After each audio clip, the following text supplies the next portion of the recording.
Bonjour à tous. On va rapidement se présenter pour les trois intervenants pour cette présentation. Je m'appelle David Rosier, je suis docteur en intelligence artificielle et mon entreprise s'appelle Cybersecura. On accompagne Combodo sur les thématiques de la cybersécurité et de la conformité réglementaire, donc que ce soit le RGPD, l'IA Act et d'autres. Voilà. Merci David. Donc, bonjour de ma part également. Je m'appelle aussi David, David Gumbel. Je suis fondateur de Itomic, le partenaire OEM de Combodo, aussi de à peu près 15 ans, pour les marchés germanophones. Et nous avons développé une solution qui s'appelle eTop Professional Plus, qui s'appuie donc sur eTop Professional, mais qui ajoute des fonctionnalités en plus. Voilà. Alors moi j'essaye le deuxième micro, donc moi c'est Denis Flaven, je suis de Combodo, je suis le directeur de l'ingénierie parce qu'il fallait qu'on fasse une conférence 3D. Alors David et Denis, voilà, donc c'est comme ça. Donc à toi l'honneur, David, de commencer. Allez, on vous propose, avant, pour parler de ce sujet du futur de l'IA, donc pour exaucer le rêve d'Erwan, par une rétrospective, parce que souvent il faut regarder un petit peu en arrière pour savoir un peu comment mieux se projeter vers le futur. Alors, on va commencer par cette citation. Est-ce que vous savez qui a dit ça? Bon, alors c'est normal que vous ne sachiez pas. Hein, c'est personne de connu. Par contre, c'est la plupart des jeunes ingénieurs en IA ou en informatique de manière générale qui me disent ça quand je leur explique que j'ai un doctorat en intelligence artificielle qui date du siècle dernier, puisque je l'ai obtenu en 1998. Donc effectivement, ils ont du mal à comprendre que pour cette nouvelle technologie, beaucoup de choses se soient passées avant même qu'ils ne soient nés. Donc, nouvelle technologie ou pas, c'est un petit peu comme ça qu'on va commencer. Prenons un peu de recul. Dans les années 90, j'étais en fac de mathématiques et on nous enseignait la théorie des réseaux de neurones avec des super schémas comme là à droite. Et après mon doctorat, en 1998, j'ai commencé ma carrière en tant que développeur dans une entreprise qui s'appelle et qui s'appelle toujours Valab. Et on développait un système d'IA pour la validation automatique d'analyse biologique. Ce logiciel est toujours en production aujourd'hui dans de nombreux laboratoires d'analyse biologique partout en France et en Europe. Comme quoi, finalement, des choses développées au siècle dernier en IA sont toujours aujourd'hui valides et tournent. Après ce premier recul, on va encore prendre plus de recul, pas trop parce que sinon je vais me casser la figure, mais on peut aller jusqu'en 1950. Et certains d'entre vous ont sûrement entendu parler d'Alan Turing, puisqu'il y a eu même récemment un film qui a été fait sur sa vie. Et il publiait dans la revue philosophique, comme on appelait à l'époque, Mind, un article qui s'appelait L'ordinateur et l'intelligence. Et il est reconnu aujourd'hui que cet article, dans les années 50 donc, a posé les bases de l'intelligence artificielle. Donc, nouvelle technologie ou pas, c'est très contestable. En tout cas, très clairement, comme on le verra plus tard, ça a beaucoup évolué. Pourquoi est-ce que c'est important de faire ce petit retour en arrière? C'est parce que ça nous permet de comprendre que depuis maintenant 75 ans, les bénéfices de l'IA, mais aussi les risques associés à cette technologie et les craintes des personnes sont bien identifiés, sont étudiés et on fait des progrès aussi sur ces risques et ces craintes. Alors, quels sont ces risques, quelles sont ces craintes et est-ce qu'elles sont vraiment liées à l'intelligence artificielle finalement? On va en voir quelques-unes. La première, quelque chose qui alimente quand même beaucoup la presse aujourd'hui, l'IA va remplacer les humains. Alors, évidemment, c'est quelque chose qui n'a pas grand-chose à voir finalement avec l'IA pour la plus grande partie de ses craintes, puisque tout processus d'automatisation, jusqu'à un certain point, vient prendre en charge des tâches qui étaient faites auparavant par les humains. Et on peut remonter jusqu'au 19e siècle, en 1811, où les personnes dont le métier c'était de tisser, s'étaient rebellées contre l'arrivée de ces machines à tisser qui allaient leur enlever le pain de la bouche, si on peut dire. Donc pas vraiment une crainte liée vraiment spécifiquement à l'IA, même si y a quand même des choses qui évidemment concernent cette crainte. Crainte numéro 2, les données qui sont utilisées par l'IA, qu'on rentre par exemple dans un prompt, mais pas uniquement, on ne sait pas qui accède, on ne sait pas comment elles sont utilisées. Je ne sais pas si vous vous rappelez, il y a quelques années, mais on parlait de cette nouvelle technologie, encore une fois avec des gros guillemets aujourd'hui, qui s'appelle le cloud. Et effectivement, tout le monde se disait, mince, les données partent dans le cloud, on ne maîtrise plus, on ne sait plus qui a accès, qui fait quoi avec les données du cloud. Aujourd'hui, on trouve que finalement, c'est une crainte qui paraît un peu obsolète. En tout cas, on a su gérer cette crainte et aller au-delà. On a même tendance à dire aujourd'hui que ce qui se passe dans le cloud est encore, dans une certaine mesure, mieux maîtrisé que ce qu'on pourrait essayer de faire on-prem si on gère mal notre infra. Donc à nouveau, pas quelque chose finalement de spécifiquement lié à l'intelligence artificielle. Crainte numéro 3 qu'on entend beaucoup, il y a des risques d'approximation, des risques d'erreurs plus fortes comme les hallucinations. Je pense que dans la salle, on a tous entendu parler de ce qu'on appelle tout bêtement un bug. Donc oui, il y a des bugs dans toute technologie, y compris dans les si j'ai bien compris. J'étais un peu déçu, mais apparemment, il y a des bugs à gérer. Donc à nouveau, ce n'est pas uniquement l'IA, des bugs, il y en a de partout, il y en a tout le temps des problématiques comme ça. Et finalement, c'est une crainte liée à l'informatique au sens large. Crainte numéro 4, ce que va produire l'IA, ce que va produire, oui, au sens large, pas uniquement en production de contenu, mais en production, par exemple, de processus, il faut revérifier derrière. Donc finalement, quel intérêt d'avoir cette étape d'intelligence artificielle?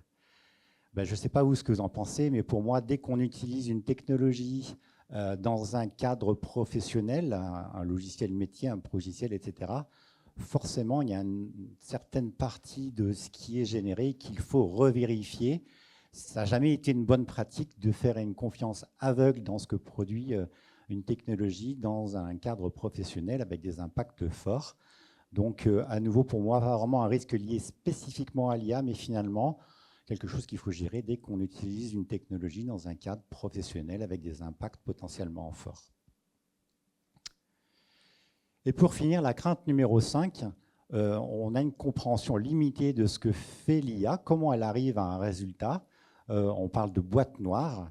Et là, effectivement, il faut avouer qu'on a un peu une spécificité liée à l'intelligence artificielle, puisque à la différence de la plupart des technologies actuelles, l'IA est une technologie probabiliste et avec un degré d'explicabilité qui est limité. Même s'il faut évidemment savoir qu'il y a beaucoup de recherches et de progrès qui sont faits dans ce domaine-là. Aujourd'hui, il y a une branche de recherche spécifique qui s'appelle Explainable AI, où on travaille sur l'explicabilité des résultats que produit un système à base d'IA. Il n'empêche, ça reste une crainte là qui est dans une certaine partie spécifique à l'utilisation de l'intelligence artificielle. Alors, risques et craintes liées à l'IA ou pas, pour des bonnes raisons ou pas, dans tous les cas, ce sont des risques et des craintes qui existent, donc il faut pouvoir y répondre. À mon sens, il y a 3 grandes manières d'y répondre et 3 grandes choses importantes à prendre en compte. En tout premier lieu, avoir des cas d'usage qui soient indiscutables. L'IA doit rester une assistance à l'expertise humaine et ne pas venir remplacer l'expertise humaine. Et pour cela, il faut choisir des cas d'usage où, par exemple, on vient remplacer des tâches répétitives ou dans tous les cas, des tâches qui ont une faible valeur humaine ajoutée. Et ça fait partie effectivement de ce sur quoi travaillent Kombodo et les partenaires. Les cas d'usage qui vont vous être démontrés après, effectivement, rentrent dans ce cadre-là. On parle de traduction, on parle de reformulation, mais en tout cas, on est dans des cas d'usage qui ont beaucoup de sens et qui ne viennent pas remplacer une expertise humaine. La conformité à 200%, pourquoi je dis 200%? Il y a 2 choses. Conformité au RGPD, là, il faut être conforme, il n'y a pas grand photo, là, c'est 100%. Là où 200%, c'est important, c'est quand on parle de conformité à l'IA Act. Je fais partie des personnes qui trouvent qu'un petit peu à contre-courant, l'IA Act ne va pas assez loin, ne régule pas assez l'utilisation de l'IA. Aujourd'hui, il vient réguler en très grande partie uniquement les utilisations qu'on appelle à risque important, à haut risque. Ma recommandation, c'est toujours que pour justement répondre aux craintes des citoyens, même quand on est un système d'IA qui ne rentre pas dans cette catégorie de haut risque, je recommande d'aller plus loin que ce que dit l'IA Act et de répondre finalement à des contraintes normalement réservées au haut risque. Et finalement, fiabilité et performance, c'est très important parce que j'ai pu constater, moi, vraiment de manière très concrète, quand un utilisateur de système à base d'IA a une première expérience sur laquelle la fiabilité ou la performance du système est discutable, c'est très compliqué pour leur faire changer d'avis après coup. Il faut vraiment pédaler fort pour refaire gagner la confiance de ces utilisateurs vers le système d'IA si la première expérience n'a pas été satisfaisante. Donc, visez vraiment une première expérience très fiable et très performante pour vous garantir finalement l'appropriation de la technologie par vos utilisateurs. Un petit slide très rapide sur l'éthique et l'IA. C'est à nouveau un grand domaine. Il y a énormément de choses qu'on pourrait dire sur ce sujet-là. En tout cas, deux aspects très importants à mon sens.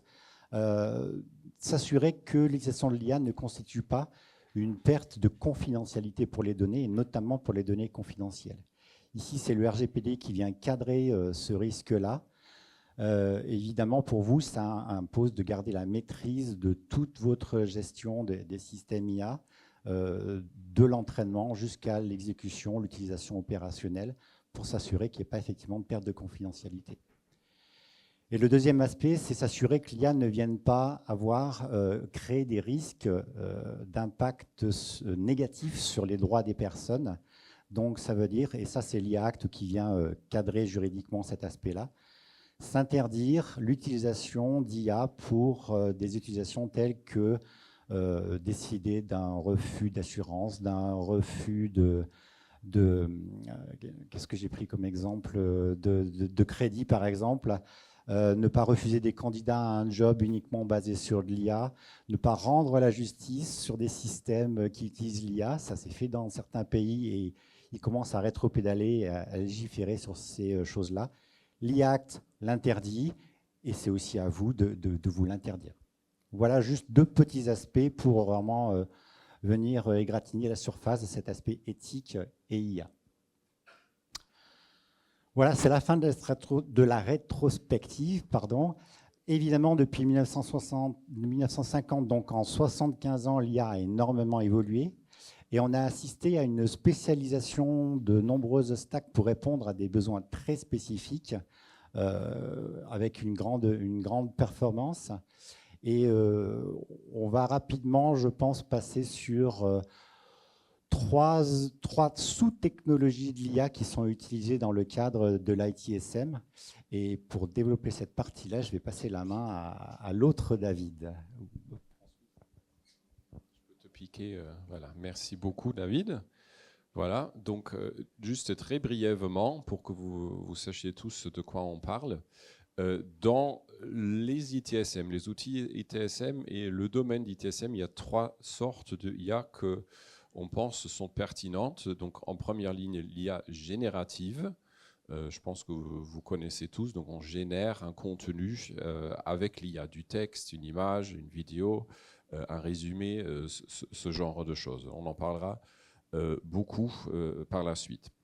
Ensuite, il y a ce qu'on appelle l'IA prédictive. Donc, par exemple, on essaie de déduire, je vous donne un exemple hors ITSM classique, quels et quand vont tomber en panne les escalators à la gare de l'Est pour faire de la maintenance en amont de la panne, justement pour éviter une coupure du service.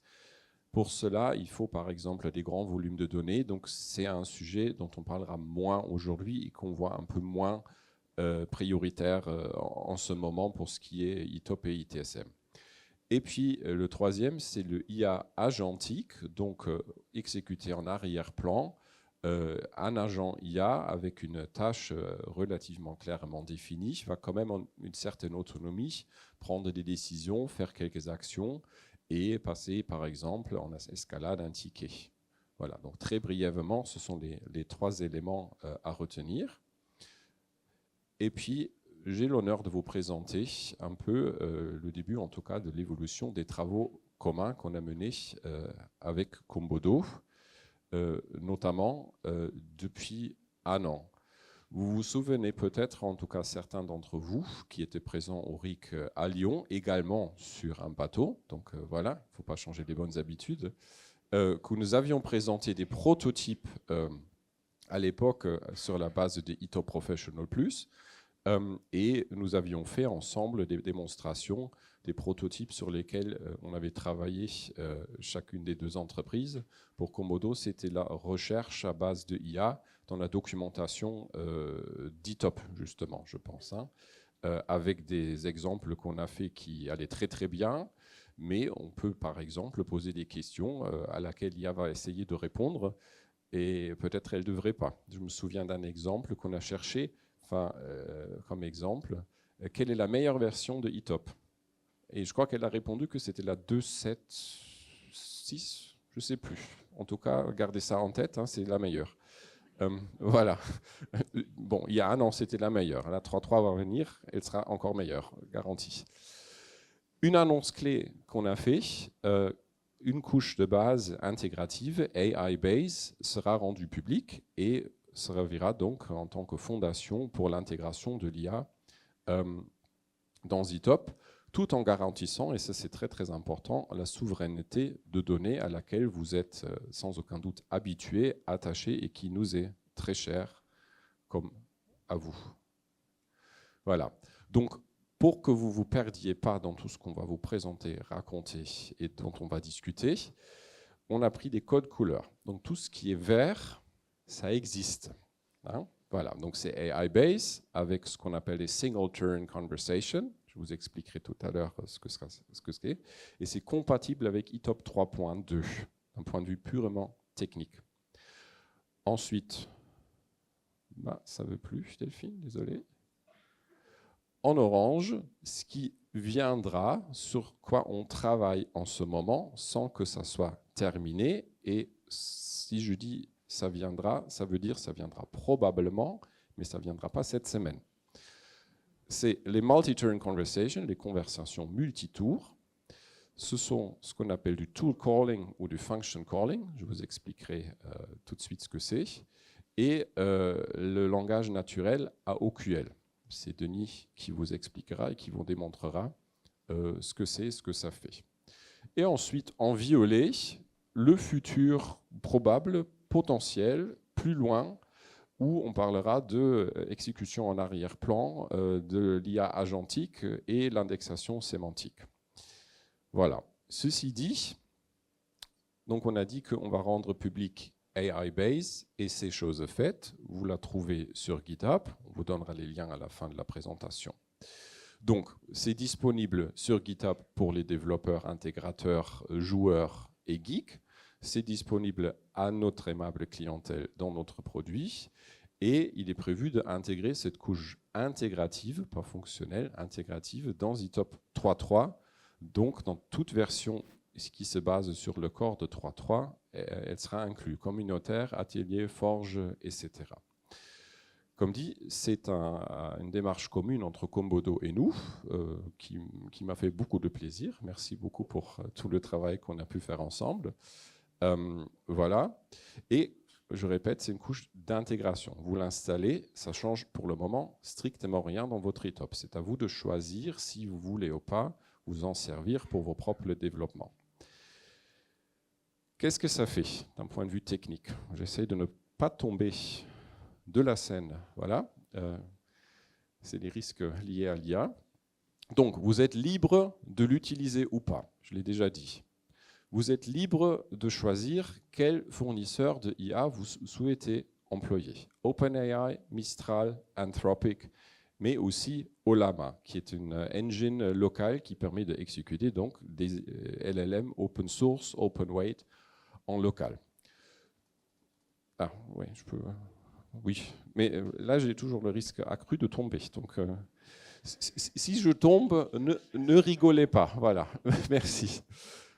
Alors, donc, on avait dit, vous choisissez librement, y compris tous les fournisseurs qui sont compatibles avec OpenAI, qui ont une API compatible OpenAI. Ça vaut par exemple pour OVH, que vous connaissez probablement, mais pour plein d'autres. Et comme dit Ollama, donc les modèles open source, open weight, exécutables en local sont des citoyens de première classe depuis le départ. Voilà. Brièvement, on verra tout à l'heure comment ça marche. Les fonctionnalités que nous avons créées, nous, dans notre produit, à base de AI Base, sont par exemple le résumé automatique. Donc vous avez un ticket, vous le savez tous, ça peut avoir un titre, une description et des nombreux échanges entre agents, clients, etc.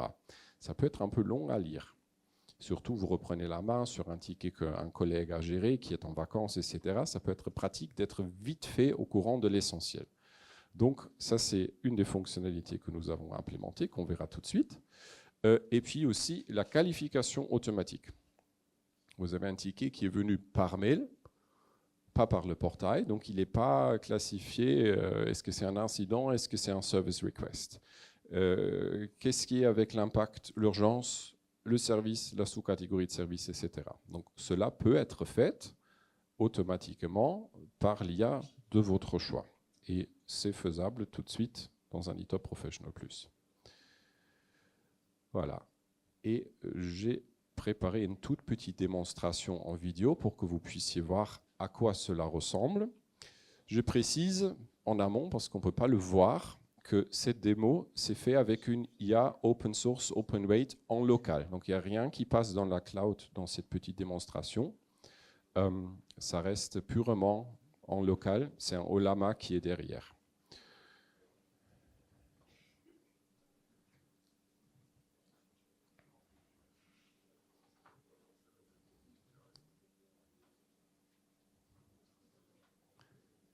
Oui, il faut que tu le passes là.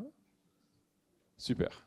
Donc, vous voyez un ticket classique avec une description, un titre, etc. Vous voyez aussi que impact, urgence, ce n'est pas encore vraiment traité, ni le service et la sous-catégorie de service, mais il y a déjà eu un échange.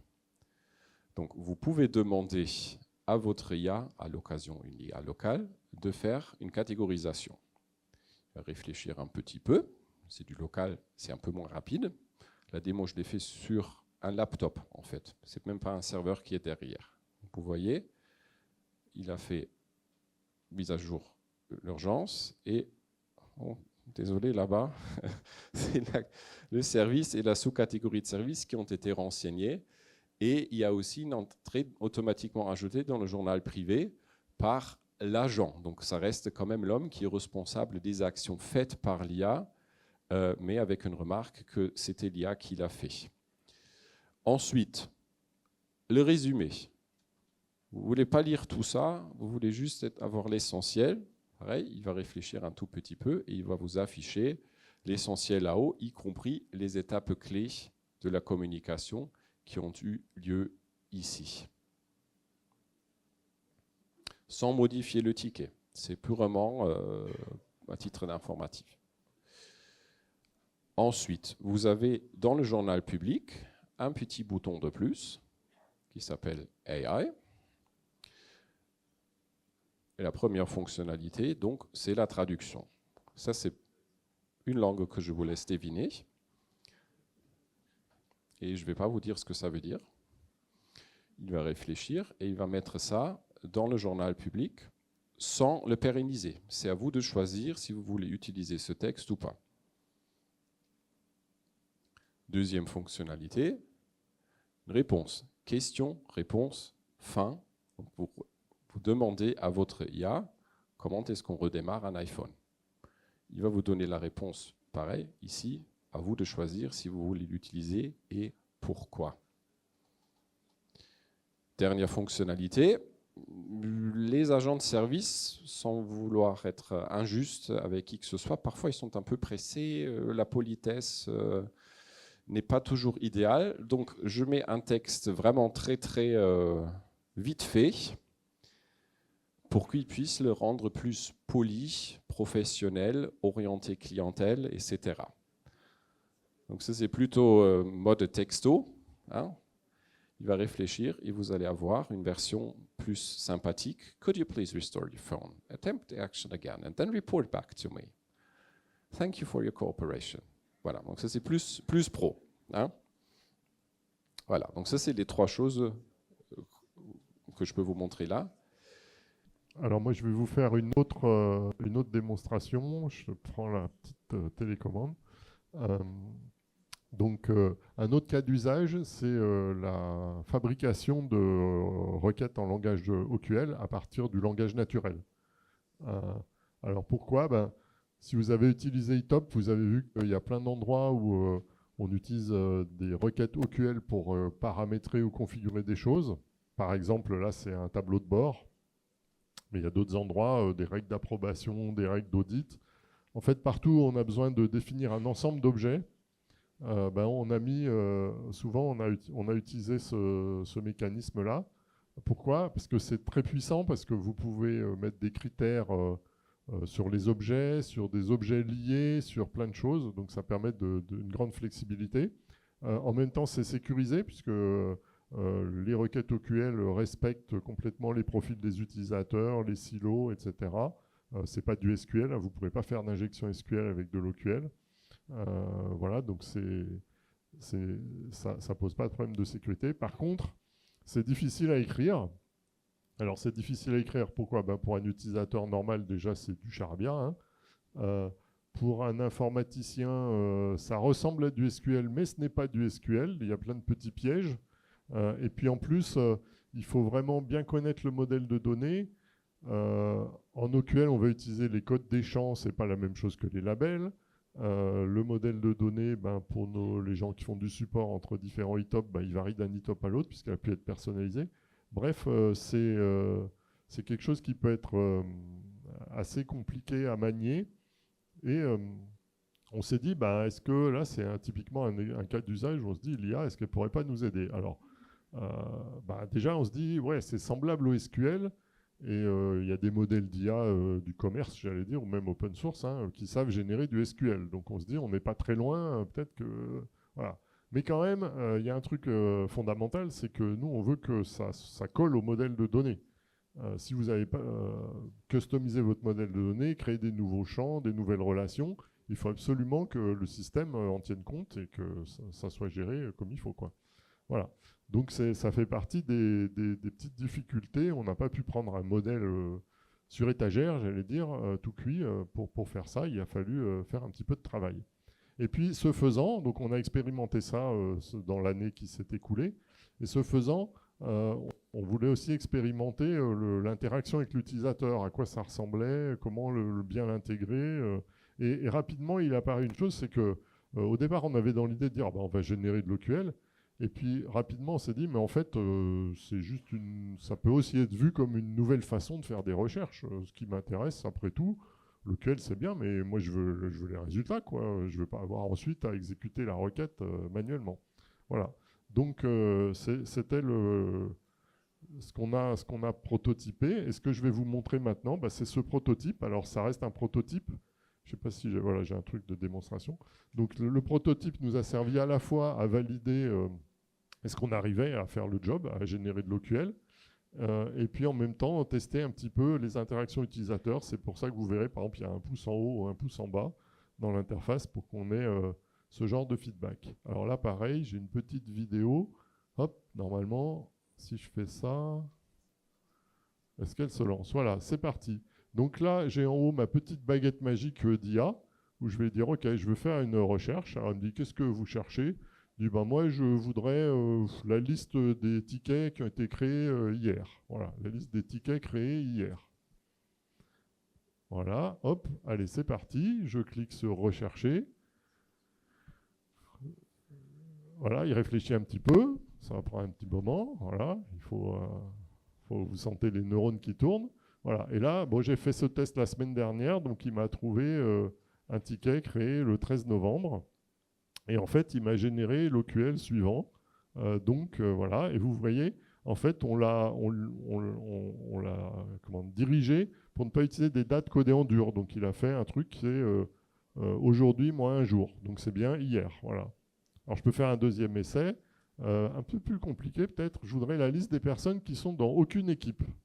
Là, on ne pourrait pas le faire dans le système de recherche si facilement. Donc là, de nouveau, il va falloir qu'il réfléchisse un peu. Hop. Bon, là, dans les données de démo que j'ai utilisées, il y a 27 personnes qui sont dans aucune équipe. Je ne vais pas les vérifier comme ça, mais je regarde la requête générée. Et en fait, je vois qu'en bas, il a fait quelque chose qui est select where not in select. Donc je me dis, ah tiens, bah, c'est pas mal ça. Ça fait le complémentaire de l'ensemble. Donc ça a des chances d'être bon. Voilà. Alors, on va se faire un troisième essai, un peu plus compliqué et avec une autre formulation. Là, je me dis, tiens, ben, en fait, je suis en train de regarder qu'est-ce qui va se passer. Est-ce qu'il y a des changements de prévus pour un certain serveur la semaine prochaine? Tiens, ça m'intéresse. Donc, je vais lui demander comme ça, est-ce qu'il y a des changements de prévus pour le serveur 1 la semaine prochaine? Donc là, il va réfléchir un peu plus fort. Alors, c'est étonnant, hein, le temps de réponse, c'est pas forcément lié à la complexité de la requête à générer, mais bon, en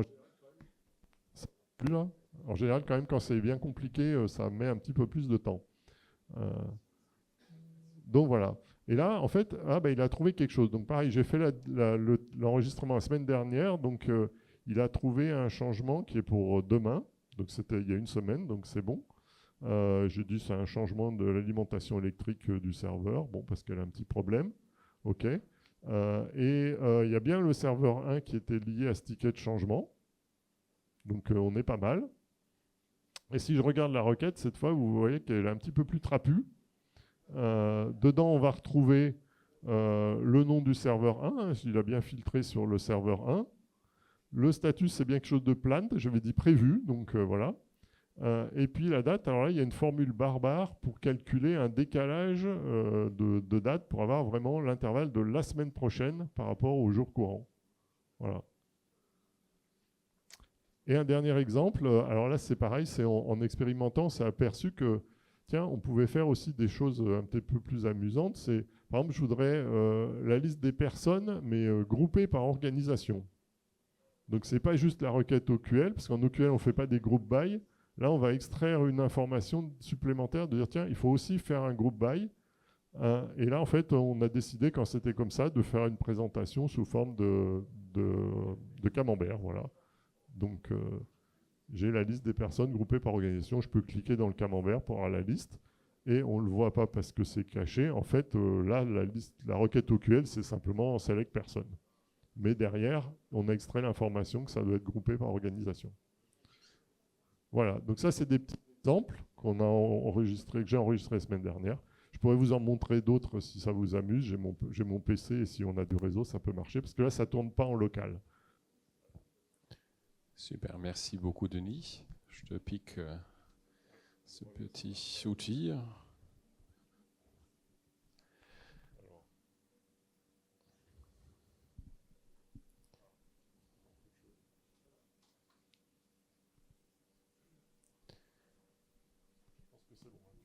Voilà, très bien, merci beaucoup.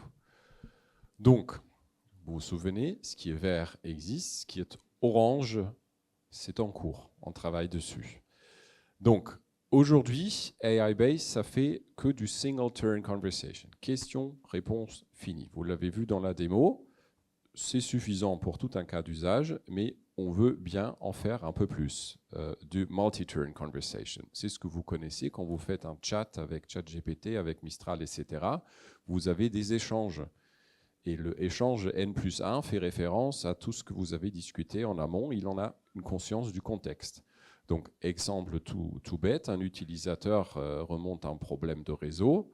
Le LLM va répondre peut-être avec une question supplémentaire pour creuser encore plus le problème.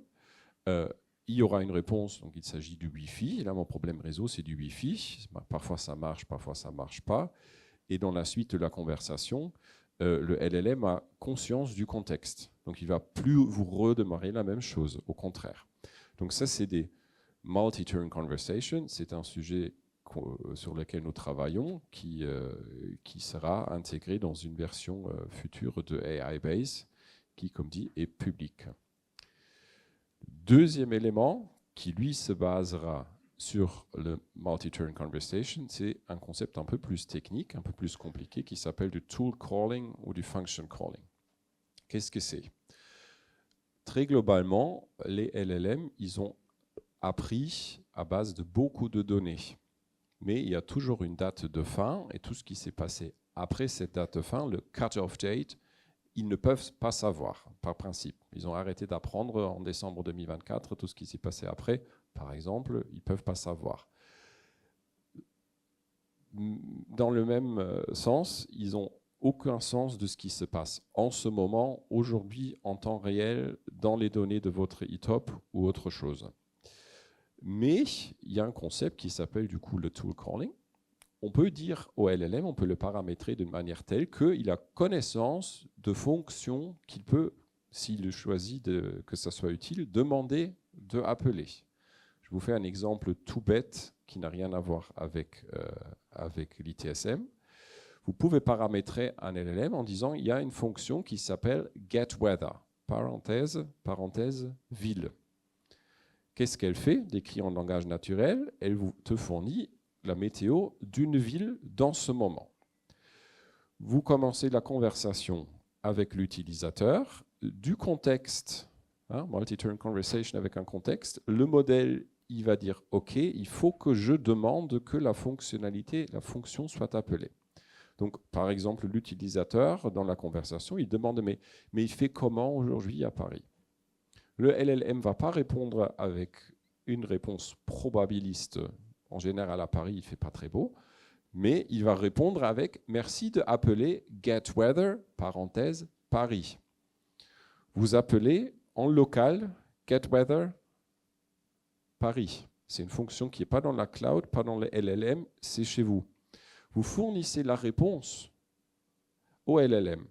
Et c'est qu'après qu'il va répondre avec « Selon mes dernières informations, aujourd'hui à Paris, le soleil ne brille pas ». Voilà, ça dépend du prompt, mais vous comprenez l'idée. Et vu que nous sommes dans e-top, et les geeks dans la salle, il y en a quelques-uns, je pense, savent qu'il y a tout plein de méthodes, d'objets, etc., ça pourrait ouvrir la porte à d'autres fonctionnalités qui pourraient se faire intégrer dans les assistants, voire à terme des agents de l'IA. Donc, exemple théorique, je répète théorique, ce n'est pas pour demain, c'est juste pour illustrer. Un change request arrive. En général, c'est quand même quelque chose de long et complexe. Donc, l'utilisateur l'a créé, le LLM va peut-être le lire, un peu comme il a lu le ticket dans ma démo. Il va évaluer certains critères de qualité. Est-ce que c'est clairement défini? Les risques sont-ils documentés? Est-ce qu'il y a un fallback plan? Est-ce qu'il y a des conflits avec d'autres changements planifiés au même moment, ou à planifier, ou sur les mêmes éléments de configuration? Si oui, formidable, il peut répondre avec « Merci de appeler fonction add to change advisory board, parenthèse, ID du ticket ».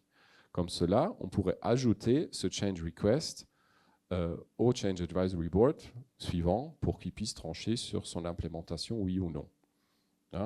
Et ceux qui sont initiés plus intimement au workflow standard and change dans e-top, vous savez que ça passe par un changement de statut dans le workflow. Comme dit, c'est un exemple pour illustrer. Donc ça, c'est le tool calling. Hop.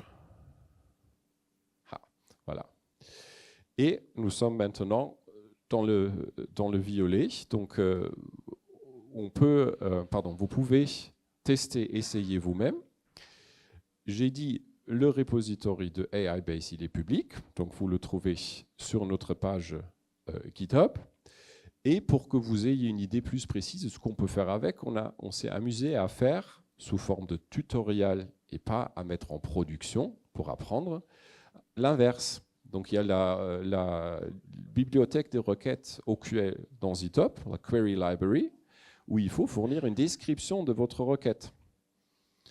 Et on a une petite extension, on explique dans le tutoriel comment elle marche, qui vous remplit ça. Il va lire la requête, elle va expliquer la requête. Donc c'est un peu l'inverse de ce que Kombodo a fait. C'est beaucoup plus simple aussi que ce qu'ils ont fait, mais bon, pour apprendre, ça peut être à la maison. Oui, j'ai l'impression, désolé. Hop, pardon. Et voilà. Bon, ça, on va quand même vous raconter, je pense. Comme dit, et désolé, hein, c'était une erreur de ma part. De notre côté, les conversations multitours, le tool calling, et puis dans un futur plus lointain, et je souligne, prenez ça comme des idées, des axes, des projections, mais j'ai connaissance de la proximité de la Bastille, pas pour un droit du citoyen. Hein, ça peut changer. Donc l'IA agentique, peut-être des agents autonomes qui feront plus que juste la catégorisation d'un ticket. Peut-être ils vont le lire et dire « Ouh, ça sonne beaucoup comme une faille de sécurité, il faut tout de suite passer en escalade » ou « Ah, ça sonne beaucoup comme un problème protection de données, il faut immédiatement mettre en copie le Data Protection Officer ». L'assistance IA, donc c'est entre les agents et juste questions-réponses. Par exemple, ils peuvent vous aider à formuler des réponses aux clients ou à formuler une réponse à la personne qui a remonté un change request. Merci de mieux préciser les risques. Hein, voilà. Et l'exécution en arrière-plan. Parce que pour tout cela, il faut bien que des choses ne sont pas déclenchées manuellement par l'utilisateur. Mais fort heureusement, ITOP a un mécanisme d'exécution en arrière-plan. Donc on va peut-être l'utiliser. Voilà. Alors pour Commodo, nous on a aussi d'autres idées dans notre besace. On a commencé à réfléchir et à prototyper des choses sur de l'indexation sémantique, puisque maintenant avec même MariaDB, vous pouvez stocker des vecteurs directement dans la base, donc il n'y a pas forcément besoin de déployer une infrastructure. Ça y est, ça marche plus. Si, ça coupe par moment quand même le micro. Voilà, donc on va travailler là-dessus. L'idée derrière, c'est de pouvoir trouver des choses similaires. Est-ce qu'il y a un ticket similaire à celui qui est déjà arrivé? Est-ce qu'il y a une FAQ qui pourrait répondre à ce ticket? Voilà, tout ce genre de choses. C'est vraiment une brique qu'on voit comme hyper importante. Alors, c'est pas très... La théorie n'est pas si compliquée, mais c'est pas très facile d'avoir quelque chose qui marche bien. Donc, comme le disait David, c'est important que ça fonctionne bien du premier coup, que ce ne soit pas quelque chose qui marchouille. Donc, on va prendre le temps de creuser ça pour que ça fonctionne bien. Voilà. Et puis, nous, ce qu'on voit, effectivement, c'est vraiment, à partir de ce genre de briques de base, trouver des choses similaires, de la recherche en langage naturel, analyser du texte, la capacité de pouvoir construire des agents directement dans ITOP, parce que si vous avez les briques nécessaires, à la fin, un agent, ça se programme, entre guillemets, en français. Vous lui expliquez ce que vous voulez faire, et s'il a les bons outils, il va pouvoir le faire pour vous. Voilà. Et puis, l'autre point aussi qu'il ne faut pas oublier, c'est que l'IA, ça ne se passe pas tout dans ITOP. Vous avez peut-être déjà des systèmes dans votre entreprise ou des choses qui sont déployées qui pourraient tirer parti des données qui sont dans ITOP et des interactions possibles avec ITOP. Donc là, il y a tout un effort qu'on va entreprendre de mettre à disposition des web services, peut-être un serveur MCP avec le protocole qui va bien, pour que ITOP soit un bon citoyen dans l'écosystème d'IA et que vous puissiez l'utiliser avec d'autres agents ou d'autres systèmes d'orchestration ou de choses comme ça. Voilà. Donc ça, c'est les pistes qu'on voit pour le futur. On avance. Oui. Voilà, je me permets donc, désolé, une deuxième fois, c'est public. Hein, voilà, essayez, regardez, remontez ce que vous en trouvez bien, moins bien, etc. C'est aussi un peu l'esprit open source et communautaire qu'on vit aussi en améliorant un peu ensemble. Soyez pas fâchés si une réponse prend un peu de temps. Soyez pas fâchés si sur certains points on n'est peut-être pas d'accord. Voilà, je le dis juste, mais on apprécie beaucoup les retours que vous pouvez nous faire sur un plan fonctionnel, technique, voilà. Point. Et puis, maintenant, un peu à vous. Prenez, si vous voulez y participer, s'il vous plaît, et votre téléphone. Oui. Un petit sondage, voilà, on va vous poser quelques questions, ça va être à vous de travailler. Donc si vous scannez le QR code, normalement, vous allez tomber sur un truc qui s'appelle Slido. Non, comment ça s'appelle? Slido, c'est ça? Qui permet de faire des petits sondages en ligne. Donc, je pense qu'il faut d'abord que vous scanniez le QR code et après, il faudrait que je passe à la slide suivante pour déclencher les questions. Donc, je vous laisse le temps de scanner le QR code. Pendant ce temps, une page de publicité. Donc, moi, j'ai retrouvé dans ma bibliothèque un livre qui s'appelle expérience d'intelligence artificielle en basique qui date de 1981. Donc c'était pour compléter le propos de David. Comme quoi, voilà, on parlait déjà d'intelligence artificielle en 81 et dans le livre, il y a des trucs qui disent que c'est déjà une vieille technologie à l'époque. Donc voilà. Et je précise qu'en 1981, j'étais déjà né. Ok, donc si vous avez eu le temps de scanner le QR code, je vais peut-être passer sur la première question. Attention, hop, voilà.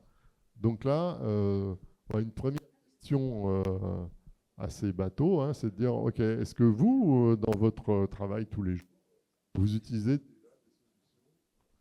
avec un micro qui marche des solutions gratuites, des solutions payantes, voilà.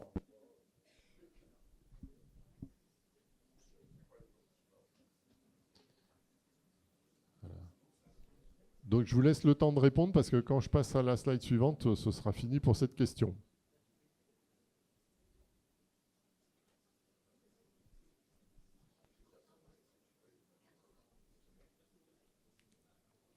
Alors dans mon oreillette, on me dit 80 votes, donc je pense que tout le monde a voté. Donc je passe à la slide suivante. Ah non, ça bouge encore. Ah oui, 82. Qui dit mieux? Ah, ça redescend. Ah non, mais c'est 83. Ouais, Ah ok. oui. C'est le 36% qui a baissé, mais bon, les 83, c'est pas mal. Hein. On va dire que c'est statistiquement représentatif.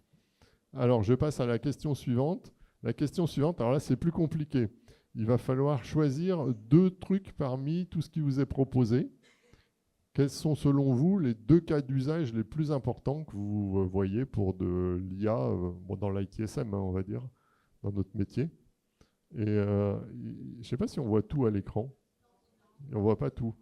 Donc, si vous votez, je pense que les trucs plus importants vont remonter en haut, donc on devrait voir les plus importants. Voilà, ça commence à bouger, super. Ah, on est à 2 votes. Ah bah, 2 votes, ça va. À 3, voilà. Donc je ne sais pas, David, si tu voulais commenter. Il y a peut-être des descriptions qui sont un peu lapidaires, donc on peut élaborer. Je veux juste faire une remarque très générale. L'IA, bien qu'on a entendu qu'en tant que technologie, elle n'est pas du tout nouvelle, mais elle arrive quand même dans beaucoup de domaines de la vie, que ce soit ChatGPT, que ce soit sur les téléphones, que ce soit dans les outils différents, que ce soit dans le chatbot qui vous sépare du service Orange et votre pause midi. Et voilà. Et du coup, il y a beaucoup de fantaisie, beaucoup d'idées sur les cas d'usage qui pourraient être utiles. Je n'ai pas encore croisé 3 personnes qui avaient les mêmes avis là-dessus. Donc, on vous a préparé quand même un choix un peu vaste des cas d'usage qui peuvent peut-être être pertinents ou pas. On est très curieux de vos priorités. Donc, je vous laisse le temps de réfléchir un petit peu. Je veux dire, on va essayer de monter quand même vers les 80 votes.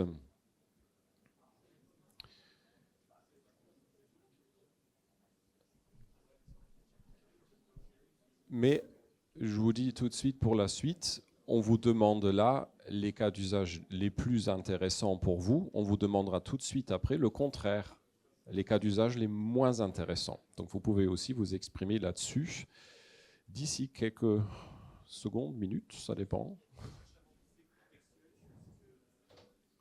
Pardon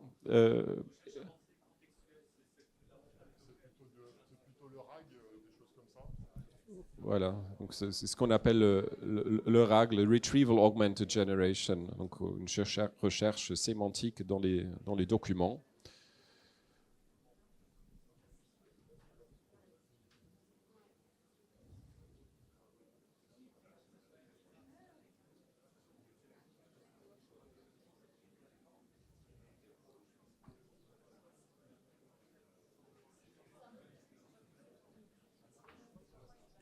On stagne à 59 votes. Est-ce qu'il y a encore des gens qui ont des idées? Tout le monde a pu répondre? Ah oui, donc quand vous avez fait vos choix, il faut bien aller tout en bas de la page, scroller et cliquer Send pour envoyer votre vote. Sinon, ça ne bouge pas. Ah. Il fallait scroller. Ah, voilà. Et voilà. 73. Comme quoi. Allez, encore un petit effort.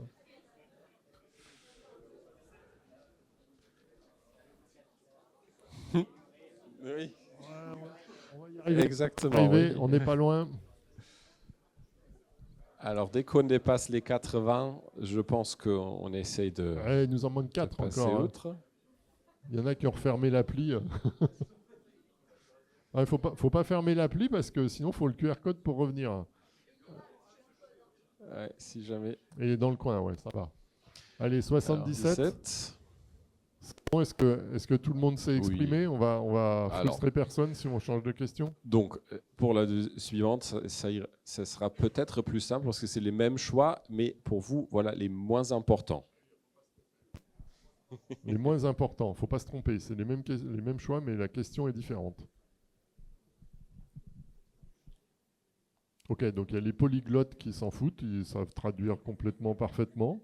Il n'y a pas de problème.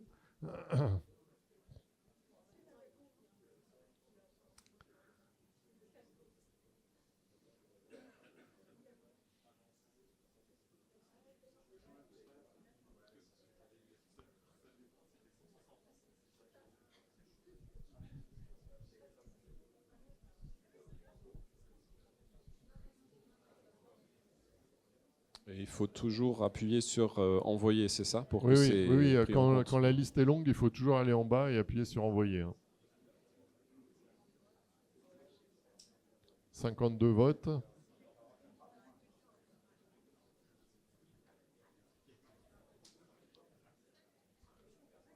Ah, on sent que ça fatigue un peu, hein. C'est que la pause de midi approche peut-être et ça devient difficile Oui, de... oui, c'est le risque.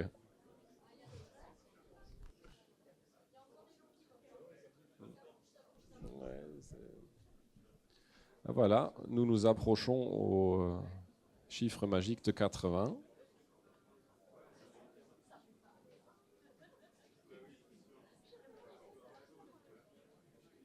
Et vous inquiétez pas, on est bientôt non seulement à la fin, mais aussi les questions suivantes seront un peu plus simples, me semble-t-il.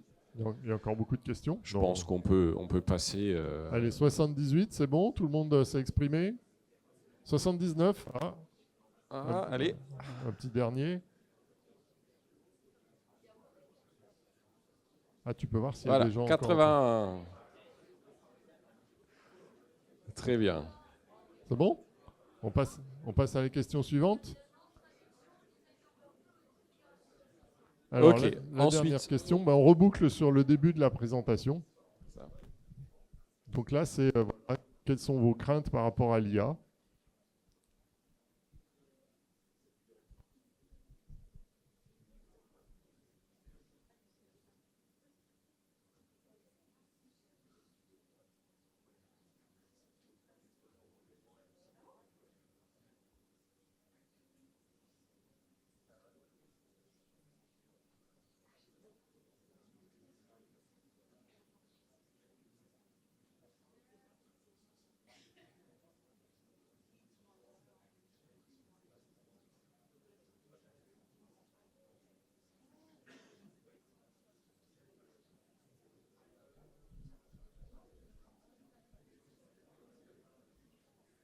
Allez, on est presque à 80 votes, donc on va quasiment être bon. Merci pour votre participation.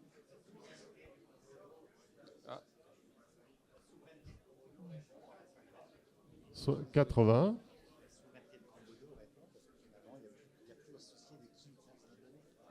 Oui, c'est vrai.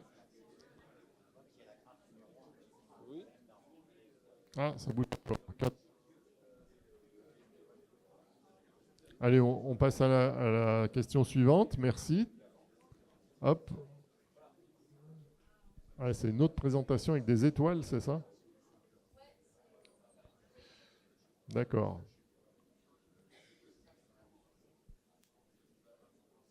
Donc là, c'est quelle importance accordez-vous au libre choix du fournisseur d'IA? Avec 5 étant haut et 1 étant faible. Voilà. 1, c'est il y a une solution toute cuite qui arrive et je la prends. Et 5, non, je veux pouvoir utiliser absolument mon système favori, voire personnel.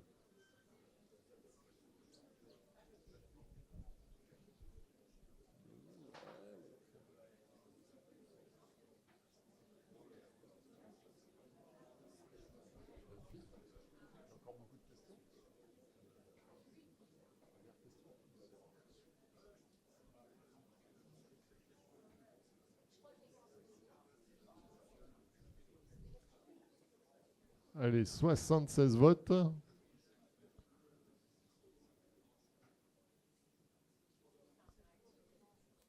On y est presque.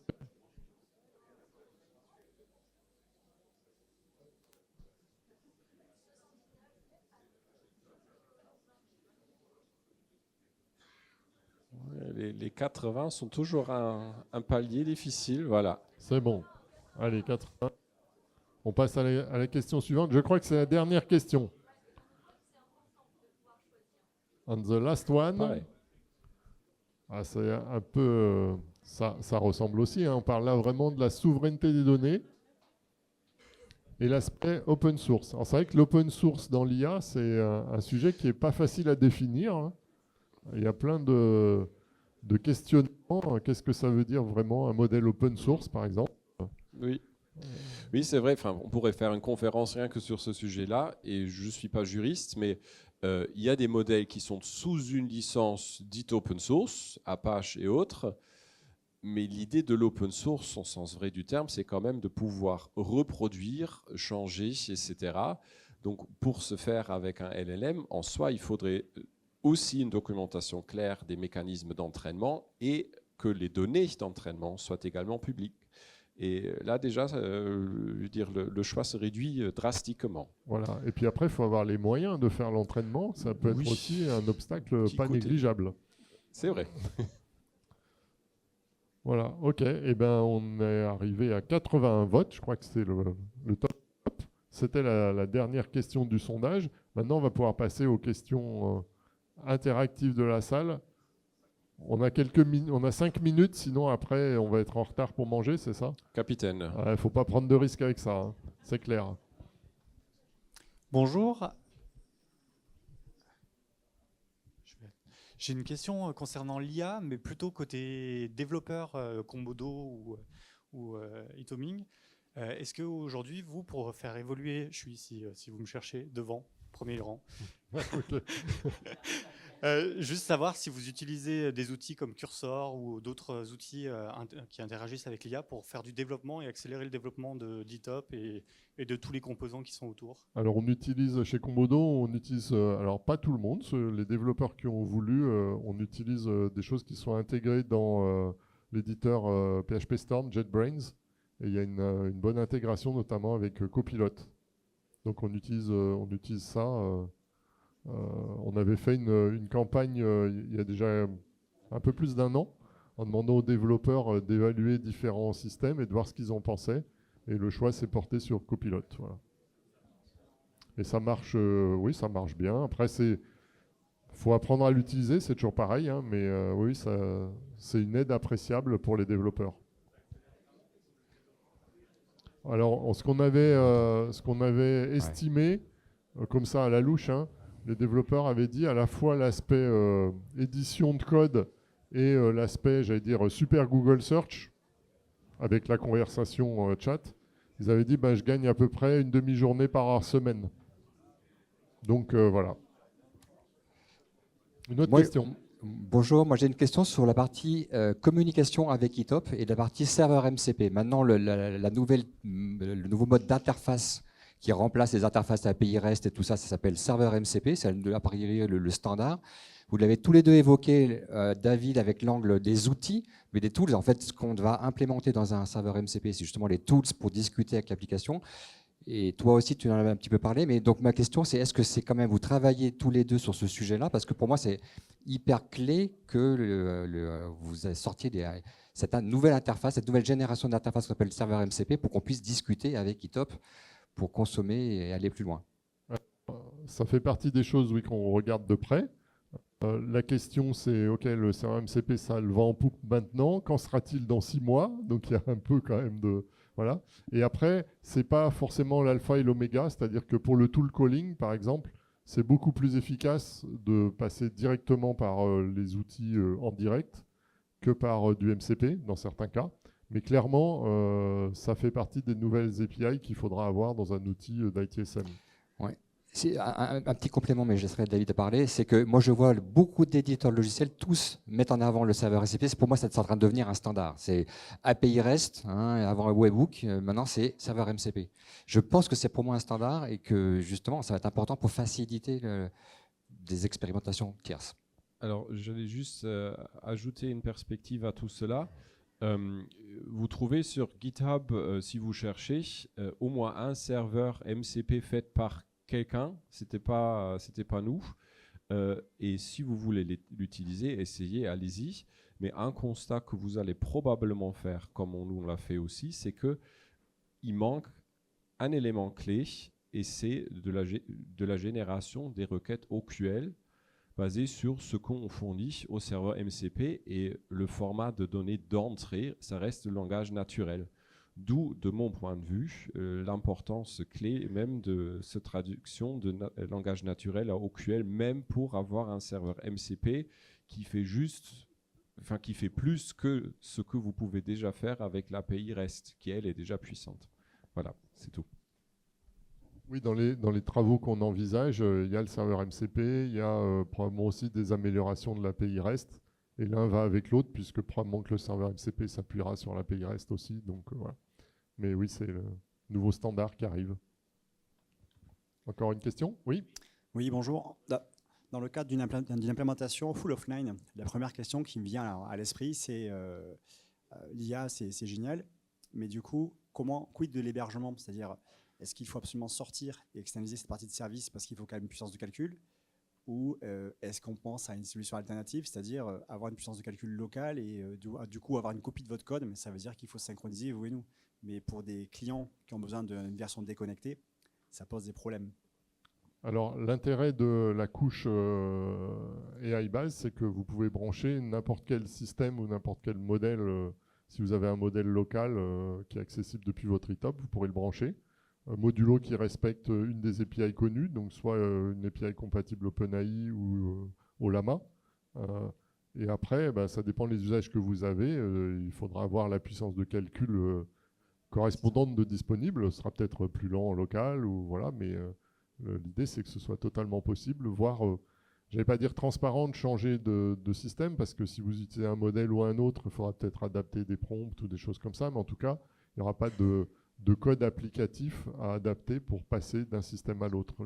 L'API permet de switcher sur les différents fournisseurs, y compris les fournisseurs locaux. Delphine, si on peut vite fait afficher le backup slide sur les modèles.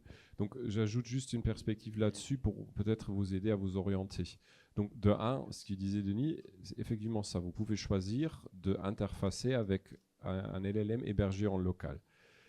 Très globalement, en français on dit au pifomètre, je crois, ce qui est textuel est plus simple et plus rapide. Donc, puissance de calcul plus faible, rapidité de réponse accrue, et aussi plus possible avec des modèles open source et open weight. Et nous avons testé, Itomic, surtout, j'essaie de bien me positionner, des modèles open source qui sont par exemple disponibles sur Ollama, dans les tailles plus faibles. Donc Qwen 2.2, 2.5 et Qwen 3 de Alibaba sont sous licence Apache, mais je crois que les données ne sont pas publiques, donc on évoquait ce petit point-là. Gemma 3 de Google qui existe en 12B, en 27B et en 8B, et voilà. Les modèles de Mistral qui sont disponibles, qui sont un peu plus larges. GPT-OSS, avec lequel vous avez fait plus d'expérience que nous dans la version un peu plus grande. Et très globalement, et comme dit au pifomètre, même les tailles relativement faibles, pour tout ce qui est purement textuel, vont vous faire des résultats tout à fait fiables et assez rapides. Fiables dans le sens probabiliste du terme. Voilà. Point. Bonjour. Peut-être juste pour compléter, parce que peut-être que votre question vient du fait qu'on entend beaucoup parler de la consommation énorme en temps de calcul de l'IA. Il faut vraiment faire une distinction entre l'entraînement et l'exécution. En fait, la consommation et l'énorme puissance de calcul, elle est chose sur l'entraînement. Si vous avez déjà un modèle qui est entraîné, l'exécution est beaucoup moins gourmand quand même en temps de calcul. Donc, il ne faut pas non plus en faire des montagnes.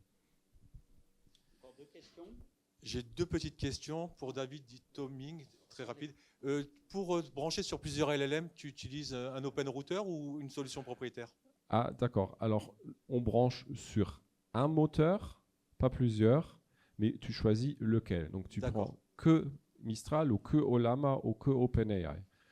Ok. Hein, voilà. Et mais, pour Denis oui, voilà, je laisse Denis approfondir parce que eux, ils ont fait un peu plus. En fait, il y a deux façons si vous regardez le code de AI Base. Soit vous pouvez fonctionner par configuration, et dans ce cas, vous configurez votre moteur et vous utilisez pour tout votre moteur. Soit si vous remontez un petit peu plus de manière programmatique, vous pouvez utiliser des moteurs différents pour différentes tâches. Oui, donc voilà, typiquement, c'est ce qu'on a fait, nous, dans le système de langage naturel vers OQL. En fait, ça prend un petit peu de temps, comme vous avez vu, parce qu'en fait, on a décomposé en plusieurs étapes. Et potentiellement, il y a une première étape qui consiste à dire, en fait, votre demande, elle cible quelle partie du modèle de données, quel va être l'élément principal. Et donc ça, c'est une sorte de classification assez simple. Et ça, on peut la déléguer à un plus petit modèle. Et la construction de l'OQL, derrière, on utilise plutôt un modèle dit de raisonnement, qui est plus gros, potentiellement plus gourmand, qui va faire cette phase-là. Voilà. Donc c'est possible programmatiquement de dire, OK, j'instancie un modèle pour faire tel job, j'instancie un modèle pour faire un autre job, voilà, avec la couche de base. Lequel, Denis, tu as essayé pour faire la traduction OQL? Alors pour la traduction OQL, on a utilisé les modèles GPT OSS, et donc on a testé celui qui s'appelle 120B, qui marche très bien. Voilà. Il y a un plus petit, 20B, mais paradoxalement, nous on a fait tourner ça chez OVH. Paradoxalement, le petit modèle n'est pas plus rapide que le gros. Donc voilà.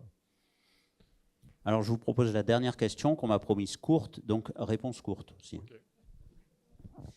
Oui, bonjour. Pour la partie collection des données et tout ce qui est ETL, est-ce que vous voyez un intérêt de l'AI? Est-ce que vous avez quelque chose de prévu? Merci.